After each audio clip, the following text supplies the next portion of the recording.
Mandibulise kuni bathandi bezemidlalo eMzantsi Afrika, ingakumbi kuni balandeli bebhola elikhulu ke laseMzantsi Afrika. U-Ashley Du Preez umfana omdala kuvakala into yokubana ke uzowela phaa kwiStellenbosch. Iqela ke leStellenbosch ke limfuna kakhulu u-Ashley Du Preez kangangokuba ke iKaizer Chiefs ithe icela ke u-Ashley Du Preez lo limthathe liqela kodwa benze la nto kuthiwa kukutshintshana bafumane lalanga elihle phili iKaizer Chiefs.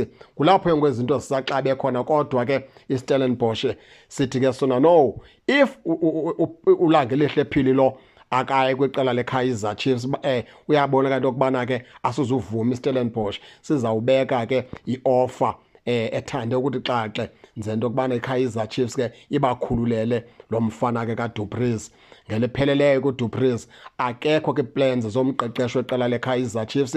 Indlela yakhe icacile cha into yokubana ke mele ephumile phaa ngaphakathi ke Naturena ngoba neKaizer Chiefs ithuba imnikeze kakhulu uDu Preez.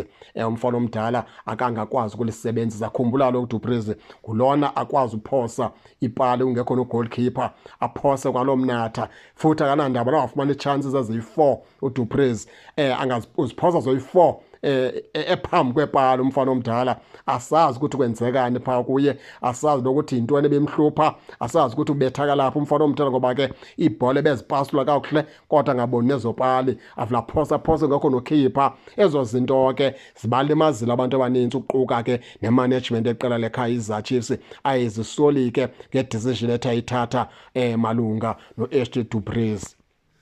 Sithetha nje nawe ke uAshley Du Preez akekho naye kwisquad esibheke phaa kwi-preseason eSpain. Ushiyekile ngasemva ngoba naye sekucaca into yokubana ke akekho kwinhlelo ke zomqeqeshi omtsha weqela leKaizer Chiefs okanye ke akekho kwi-plans zeKaizer Chiefs kule season. Akekho naye kwasa squad esibheke phaa eSpain kula preseason. uDu Preez ushiyekile benoThabo Cele bashiyeke ngasemva. Yakuxelela likhulu ke loo nto yokubana ke ikhona ke into elungiswayo malunga nabo ke abafana abadala kodwa kokubalulekileyo kuthiwa ke umcimbi kaDu Preez uthande ukucaca. iKaizer Chiefs ifuna umsapha kwiStellenbosch iStellenbosch sona ke sinqonqose kuqala and iKaizer Chiefs yayipusha ke lo dinto yokubana ke makabheke phaa kwiStellenbosch uDu Preez enze into yokubana iKaizer Chiefs ke izokwenza la kuthiwa lutshintshwano lala nkwenkwenyana i-attacker phaa kwiStellenbosch ulanga elihle phili ifuna yena ngamandla egeza ke iKaizer Chiefs phaa kwiqela ke leStellenbosch. Kodwa kuthiwa ke uba ilungile kaphili into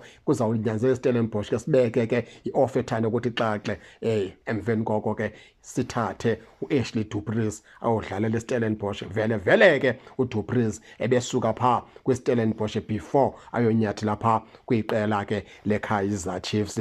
Injalo ke baphulaphula ke into kaAshley Du Preez. Ningangena ke nani ke nitsho into yokubana niva njani, nize ningakhohlwa usubscribe kule channel kuze ningaphoswa zezemidlalo endizanothulela zona kwixa elizayo kakuhle babukeli.